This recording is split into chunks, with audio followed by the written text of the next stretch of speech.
Señoras y señores, gracias por estar en sintonía a través de TN23 de su programa La Medida, también a través de Canal 3 por Telediario, y saludos a todos aquellos que nos escuchan por las 31 frecuencias de Radio Cadena Sonora. Después de saludarlo a usted, saludo a mi compañera de fórmula, Sandy Monroy. Buenas noches para ti. Hola, Julio, muy buenas noches. Espero te encuentres bien. Gracias. Ya preparado para estas noticias. Sí. El primer tema un poco dramático, es un primer tema dramático, saben ustedes, y es que hoy tenemos el día con mayor número de casos realmente. Así que, por favor, vamos a ver lo siguiente. El mandatario Alejandro Giammattei confirmó en cadena nacional esta noche los 42 nuevos casos que se presentan de COVID-19 aquí en Guatemala. ¿Quiere ver la información? Adelante con la misma. El presidente Alejandro Giammattei informó que en este momento hay 384 personas contagiadas con COVID-19 en el país. A ello se le suma la muerte de una persona, haciendo un total de 11 fallecidos. El estado de la epidemia al día de hoy nos reporta 42 casos nuevos, 22 de ellos del centro de retornados que habilitamos en el Ramiro de León Carpio y 20 personas que tuvieron contacto con pacientes positivos. 38 de ellos son de sexo masculino y 4 son de sexo femenino. Lamentamos profundamente el fallecimiento de un hombre de 60 años de edad que durante 15 días se luchó por su vida. Y, desgraciadamente, tenemos 4 personas más en el intensivo que hacen que tengamos 5 personas el día de hoy con respiración asistida. En total hemos llegado a 384 casos, 30 personas recuperadas porque se logró que se recuperaran el día de hoy 5 personas más. Un total de 11 personas que lamentamos sensiblemente que hayan fallecido y tenemos 341 casos activos.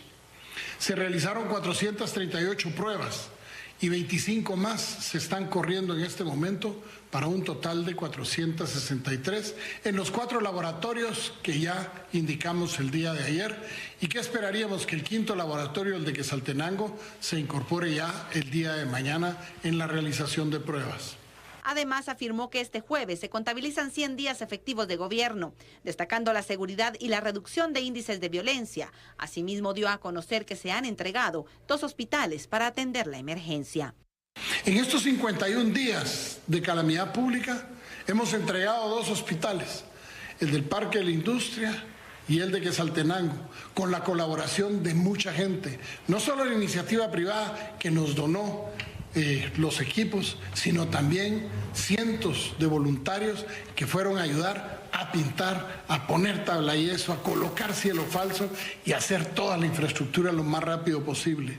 Es más, al día de hoy hubiéramos querido decir que terminamos el hospital de Petén para que fueran 3, pero sin embargo solo hemos alcanzado el 85% de la obra gris. Ya prácticamente está para terminarse, pero no lo logramos en los primeros 100 días. Lo lograremos en el día 107 o 108.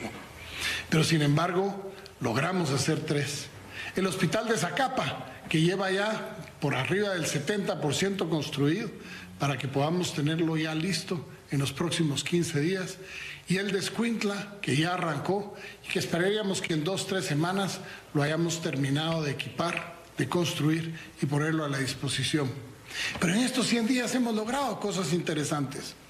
En estos 100 días logramos que el Congreso de la República apoyara definitivamente lo que hoy es esta reconversión de nuestro sistema económico para poder ayudar a la inmensa mayoría de la gente, cosas que van a principiar con 10 programas de asistencia, 2 que ya están en camino y 8 más que principiarán a funcionar a partir de la primera semana de mayo.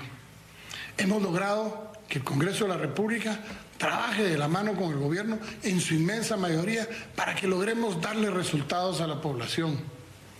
Hemos hecho muchísimas cosas, pero nos hace falta mucho por hacer.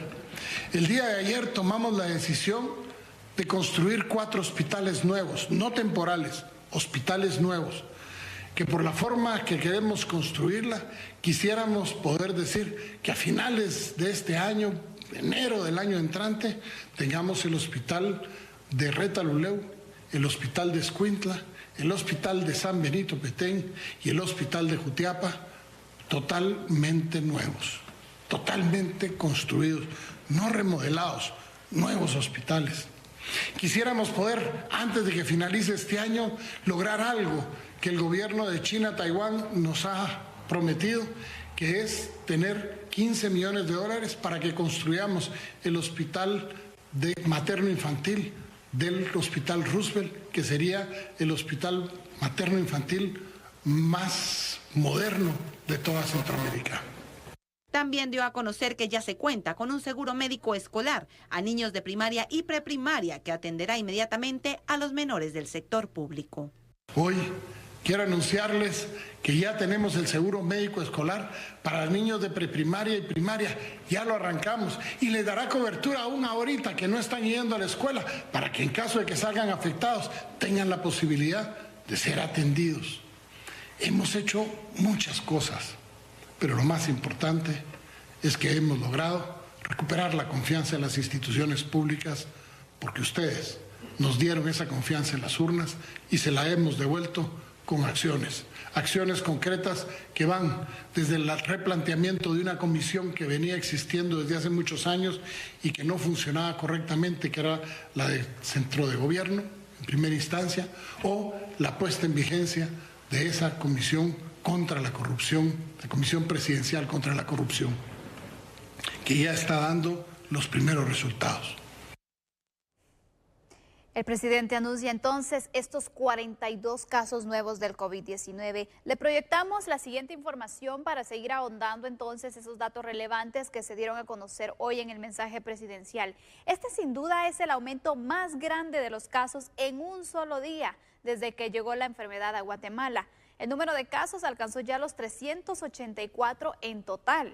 También se informó de una persona más que ha fallecido. Es un hombre de 60 años que durante 15 días estuvo en situaciones complicadas. Trataron de salvarle la vida, pero lamentablemente ya nada se pudo hacer.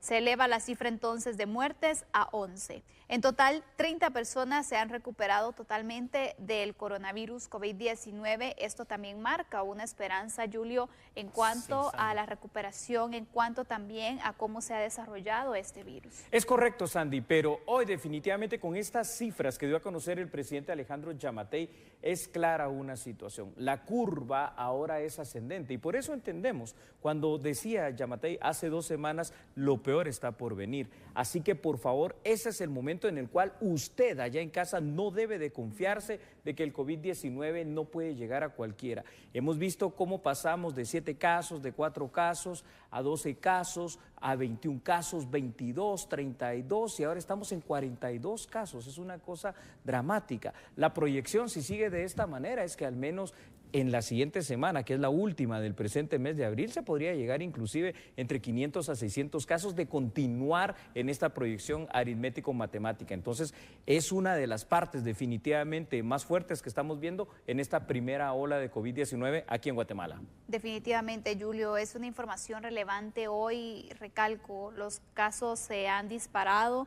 Tenemos entonces el día con más casos positivos que se han dado y de estos recordemos que 22 son de retornados que también estaban en un chequeo y que dieron positivo hoy. Es cierto, Sandy. Este es un buen momento para que podamos ver, junto con lo que estás diciendo, más información aquí en pantalla para el análisis, porque usted siempre quiere saber el tema por regiones. Y es que escuche lo siguiente ahora con los datos del día de hoy. La región con más casos sigue siendo la que integran Guatemala, Chimaltenango y Zacatepeques, solo que ahora, Sandy, con 214 casos de COVID-19. Quetzaltenango, Totonicapán, Huehuetenango y San Marcos, región 2, mantienen los 76 casos.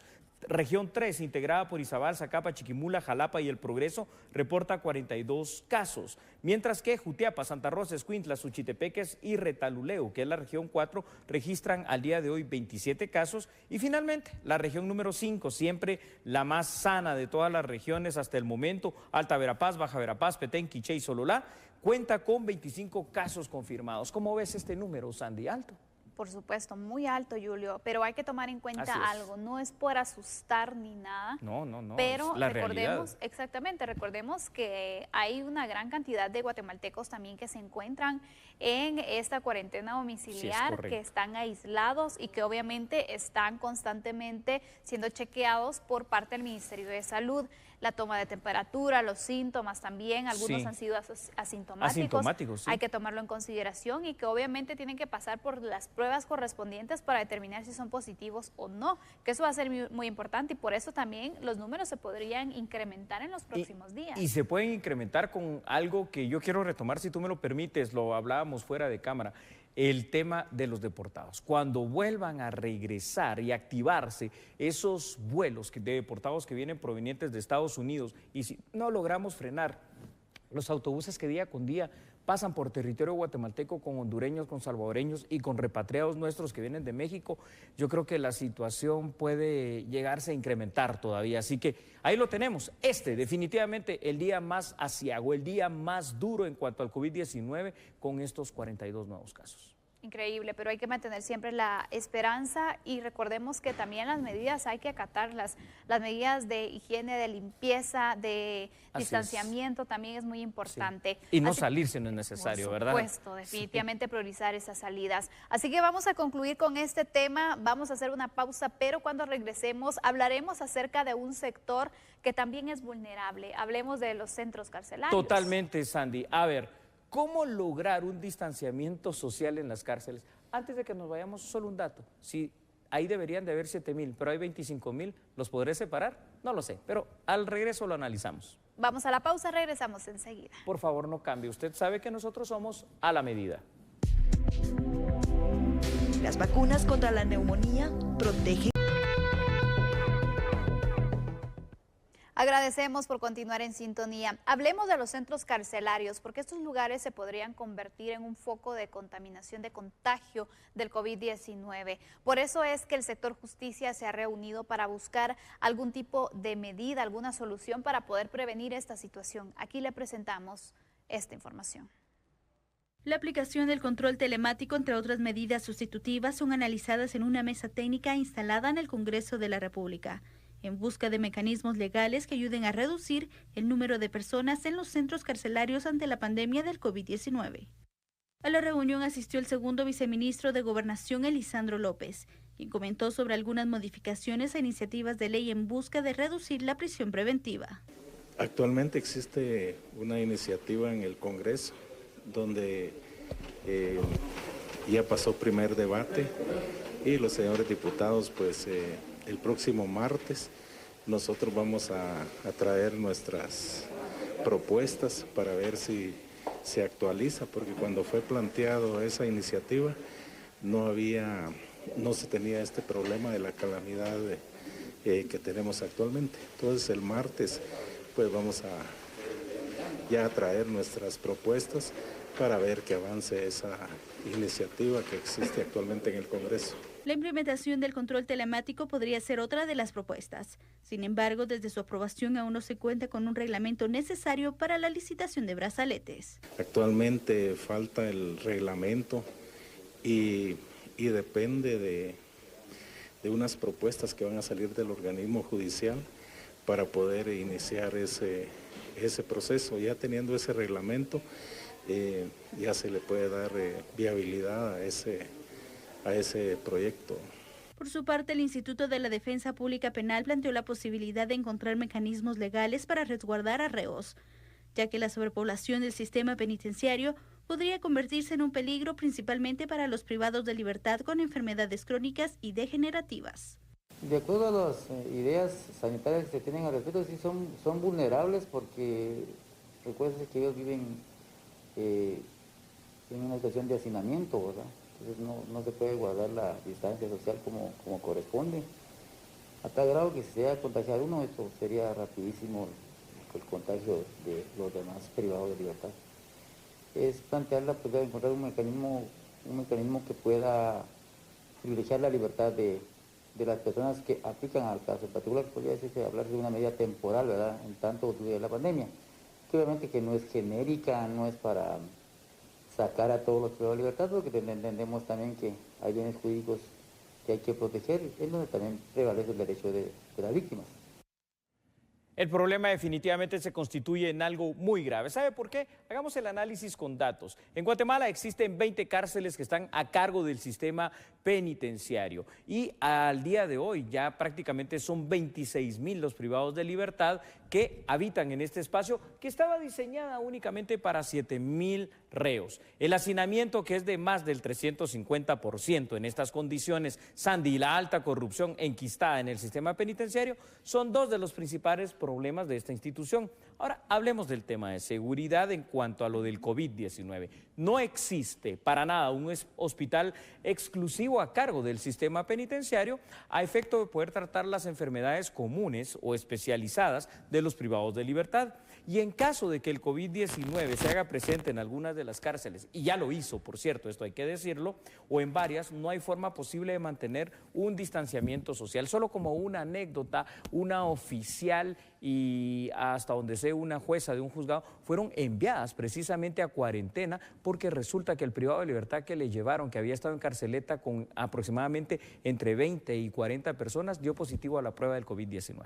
Y es que esa es la situación, Julio, porque imagínate, en este momento sabemos que también hay personas que han infringido el toque de queda, que han realizado otro tipo de ilícitos y que obviamente en ocasiones, por ejemplo, por el toque de queda, aunque sea una multa que se les puede imponer, hay quienes no tienen la posibilidad económica de poder pagarla y tienen que cumplir con días de cárcel. Exacto. Pero la pregunta es, entonces, ¿cuál es la situación de salud que lleva esa persona que va a los centros carcelarios? Porque sabemos que con una persona que pueda llegar a una de las cárceles, esto se puede desbordar totalmente. Mira, esto es terrible. A ver, hablemos, por ejemplo, de la cárcel más grande y que es donde generalmente llegan las personas. El preventivo de hombres de la zona 18. Cuando se construyó, década de los 70, se estimaba que podían caber entre 800 y digamos que un poquito más apretados, imagínate tú, como 1,500 personas. Estamos llegando casi a las 6,000 personas dentro de ese centro carcelario y es imposible, Sandy, pensar que en sectores, y ahí hay 13 sectores que estaban pensados para 80 personas, que después fueron de 100, 150,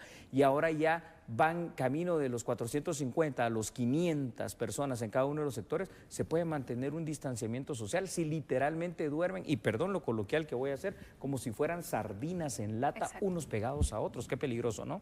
Increíble, Julio, pero mira, hay que tomar en cuenta que dentro de la población reclusa hay varios que tienen enfermedades crónicas, enfermedades terminales, que sobrepasan los 60 años, que es parte de la población vulnerable. Entonces, ¿qué medidas se pueden ir aplicando o qué alternativas se pueden tener especialmente para esta población? No es la mayoría, es una población minoritaria, pero obviamente corren ciertos riesgos, son los más vulnerables. Y te puedo ampliar la pregunta que haces. Yo creo que ahorita la solución sería poder aplicarla hasta para la mayor parte de la población penitenciaria que hay. ¿Sabes por qué? Porque por eso mismo vamos a ver estos datos donde voy a contestar la pregunta que me estás haciendo. Es muy importante. Escuchen esto, por favor. La solución, alguna de ellas al menos, ¿verdad, Sandy, televidentes? Podría ser a mediano plazo y a largo plazo esto no se mira claro, pues implica la construcción de una infraestructura penitenciaria que sea capaz de mantener a los reos aislados. Descartemos esa situación, por lo que es evidente que un brote de COVID-19 en alguna de las cárceles constituiría un serio problema de salud, dado el alto nivel de sobrepoblación. Durante muchos años se ha intentado realizar primero un censo penitenciario para saber a ciencia cierta, por ejemplo, por parte de la Defensa Pública Penal, que trabaja muy de cerca con los privados de libertad, el número de privados de libertad y determinar su situación jurídica. ¿Y esto para qué serviría, Sandy? Aquí ya vamos con las propuestas que ahora sí pueden ser viables en este instante. Para tomar medidas paliativas, ¿como cuáles? La toma de medidas alternativas o medidas sustitutivas excarcelables, obviamente, o los beneficios que brinda el sistema progresivo, entre ellos la libertad anticipada, por ejemplo, cuando se llenen los requisitos de ley, o por qué no ir más allá. Ya son más de 3 años de que existe la situación de que hay una ley que aprueba los brazaletes de control telemático. Este año cumplen 4 en septiembre. 4 en septiembre, perdona, Sandy, gracias por actualizarme, y no puede ser que porque no existe un reglamento no se pueda aplicar. Y entonces las cárceles están hacinadas completamente. Efectivamente, es reglamento y también se da a conocer sobre recursos que necesitaría Gobernación para poder iniciar con la licitación, saber cuál va a ser el procedimiento también para la adquisición de estos brazaletes y poder determinar cierto número, porque tampoco sería para todas las personas, sino únicamente se podría empezar con una cantidad, porque sabemos también que tendrán que determinar la manera entonces, porque según la ley también debe establecerse los si costos, la persona, ¿no? Exactamente, sí. El estudio socioeconómico, si la puede pagar, tiene que pagar cierta parte, y si no, el Estado tiene que absorber el gasto también. A mí me llamó mucho la atención ver en la nota informativa al director de la Defensa Pública Penal. ¿Sabes por qué? Porque yo creo que este instituto ha hecho una gran labor y se podría todavía ahorita multiplicar a través de la instancia coordinadora de modernización del sector justicia, el determinar, por ejemplo, si hay 13.000, 14.000 privados de libertad en prisión preventiva, ¿cuál de ellos por algunos delitos menores pueden ser excarcelables inmediatamente? Claro. De manera que encontremos un pequeño desahogo, pero hay que hacer algo. Por el momento no se está haciendo, no existe. Y se tiene que trabajar en conjunto, porque sabemos que de nada sirve que el abogado plantee el recurso, sino que si el Ministerio Público no se pone de acuerdo y obviamente el organismo judicial también no se organiza. Es decir, todos los actores del sector justicia. Exactamente, tienen que trabajar en la misma línea para poder de esta forma privilegiar entonces esos derechos que es la vida, la salud, que en este momento debe ser prioridad. Dejemos entonces este tema allí para que nuestros televidentes y los radioescuchas en Radio Cadena Sonora pues también puedan hacer sus análisis. Y luego te propongo de una vez lo siguiente. Al regresar de la siguiente pausa, hablemos de cómo han sido estos primeros 100 días que hoy se cumplen de gobierno del presidente Alejandro Yamatei. ¿Te parece? En medio de una crisis se cumplen los 100 días. Vamos a la pausa, regresamos en breve. Señoras y señores, no cambien, regresamos en breve. Somos A la Medida. Exponerse al sol o a temperaturas superiores a los 25 grados centígrados ¿podría prevenir el coronavirus? No. Se han notificado casos de COVID-19 en países cálidos.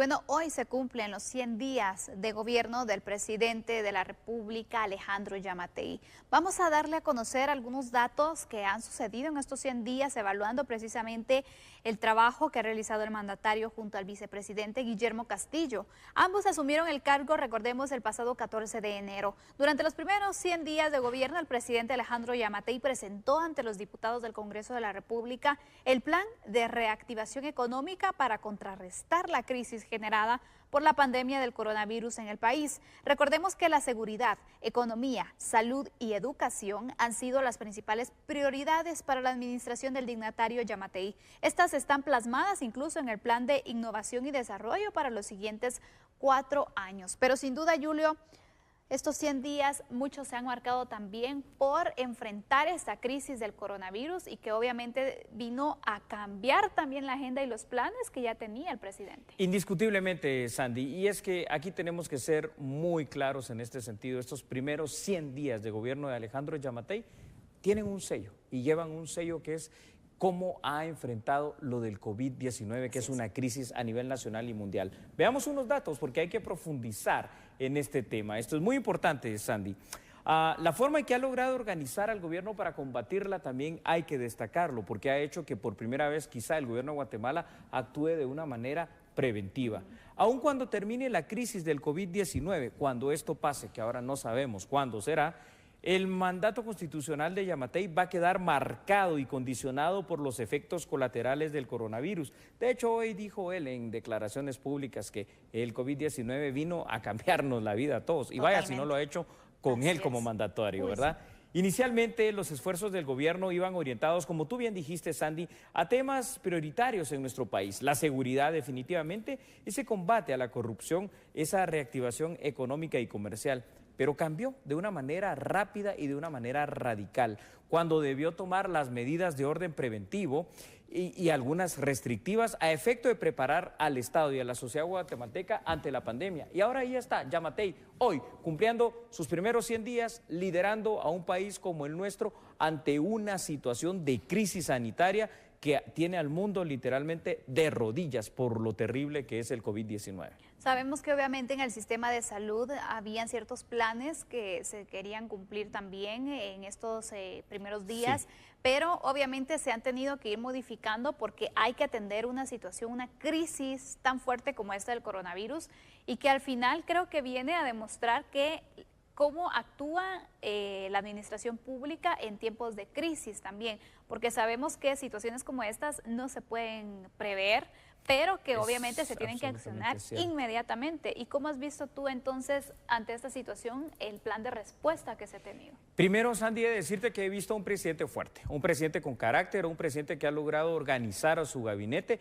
y que ha tenido bien claro, aún con la situación, no solo de ser el jefe del Ejecutivo, sino que además, llamémoslo así, la ventaja de que es médico, el saber y determinar y saberse asesorar de las personas correctas para saber qué hacer en este instante. Sin embargo, estamos viendo también cómo a pesar de todos esos esfuerzos, tiene todavía Yamatei un reto muy largo. Estos son 100 días apenas de un mandato que es de 4 años al final de cuentas y que, Sandy, seguramente el COVID-19 va a dejar secuelas en este y en el siguiente año al menos del gobierno de Yamatei y en el mundo no digamos. ¿Cómo hacer? ¿Cómo lograr organizar para volver a levantar el país, para rescatar la situación, sobre todo económica y laboral? Pero yo te digo algo, hoy por hoy, en este momento, cumpliendo apenas 100 días, ya Yamatei tiene que estar pensando cuáles serán esas medidas que seguramente el domingo dará a conocer al país, porque ahora, conforme va creciendo esta curva, quizá haya que hacer más estrictas las medidas de seguridad preventiva. Seguramente, Julio, porque de esta forma entonces va a continuar el seguimiento a estos planes que se tienen en contingencia y para poder contrarrestar esta situación y que obviamente lograr aplanar la curva que en este momento empieza a elevarse, Julio, y eso es bastante peligroso también, porque de momento se logra controlar la situación, pero si seguimos entonces con ese crecimiento no sabemos qué va a pasar más adelante también con nuestro sistema de salud. Imagínate tú. Definitivamente. Y ahora te quiero decir algo, y para ello quiero apoyarme en unos datos, porque estamos hablando de la crisis y de estos primeros 100 días, pero imagínate, Sandy, televidentes y radioescuchas, en el tema económico, por ejemplo, la reactivación económica de un país como Guatemala se constituye desde ya, y eso que ni siquiera hemos pasado la crisis del COVID-19, en un reto mayor, superior, titánico, que Alejandro Yamatei tiene por delante todavía. A pesar de todos los obstáculos en estos apenas 100 días, la Comisión Presidencial en contra de la corrupción ha dado muestras de un trabajo prometedor y eficiente, y esto es algo que anunció desde ese primer día de toma de posesión. Los problemas estructurales del Estado guatemalteco, que tú ya los mencionaste muy bien, combate a la inseguridad, el poder mitigar las migraciones, la educación, la salud, entre otros, seguirán siendo retos a asumir cuando pase, porque es que ahora no se pueden afrontar de manera dura, frontal y contundente porque el COVID-19 tiene la batuta en todo. Y a pesar de los problemas que le ha tocado afrontar a Alejandro Yamatei, hay que decirlo claramente, ¿no? En estos primeros 100 días ha demostrado liderazgo, carácter, firmeza en la toma de decisiones ejecutivas, inclusive para la destitución de funcionarios que se estaban aparentemente queriendo aprovechar. Esto ya será el Ministerio Público quien diga si es cierto o no, en una situación como la crisis del COVID-19. Y no solamente la destitución, sino que también formalizarlo con una denuncia para que se pueda investigar, ¿no?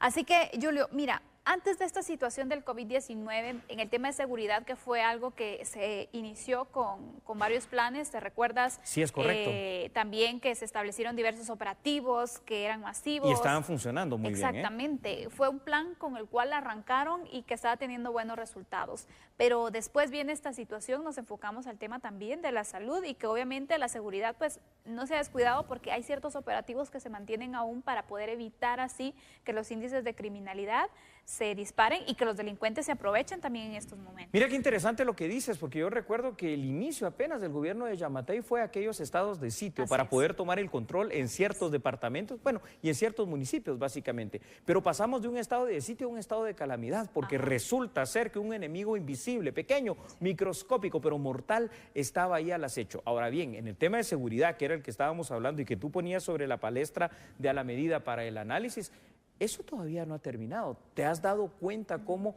los robos de vehículos no se han detenido, por mencionar algo? ¿Te has dado bravo, Sandy, las extorsiones cómo han ido mutando? Entonces, significa que los problemas estructurales de la sociedad guatemalteca están allí, están latentes, y que el mismo crimen organizado está tratando de mutar las formas de adquirir el dinero ilícito. Siguen siendo retos todavía para el gobierno.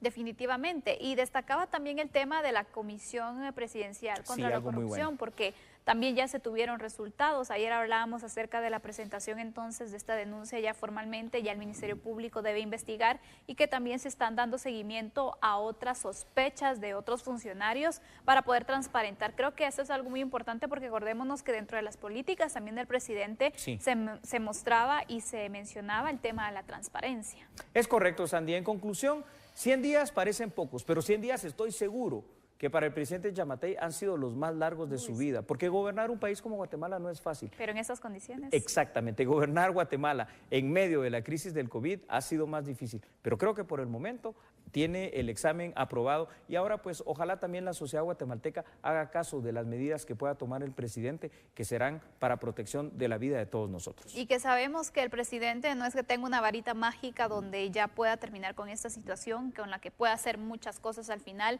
Él es quien lidera, pero nosotros también podemos ayudar porque sabemos que todo es por nuestro bien y el de nuestros seres queridos. Excelente. Así que vamos a hacer una pausa en este momento. Lo invitamos a seguir en sintonía porque todavía hay noticias que debe conocer. Y nosotros regresamos en unos instantes recordándole que somos a la medida.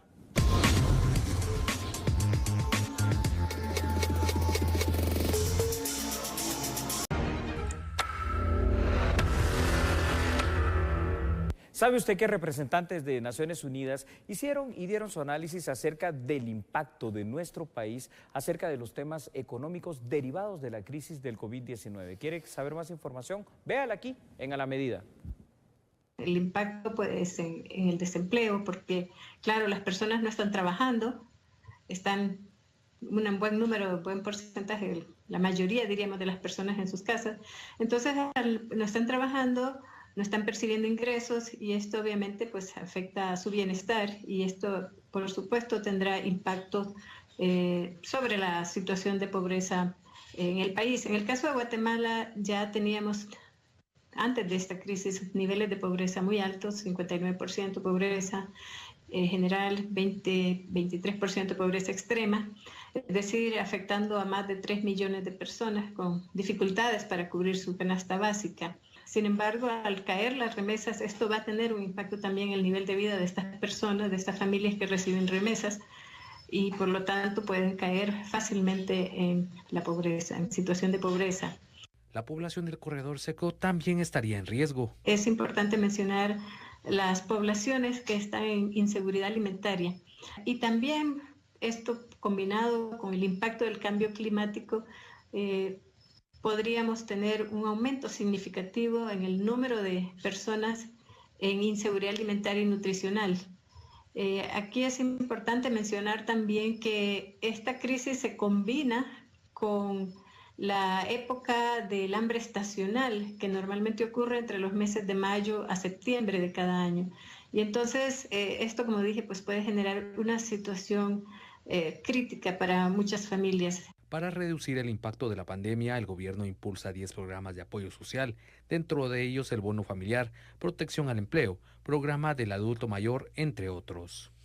Y este jueves inició el trabajo de las comisiones específicas del Congreso de la República que tendrán a fin poder fiscalizar los fondos que fueron aprobados para poder atender la emergencia por el COVID-19.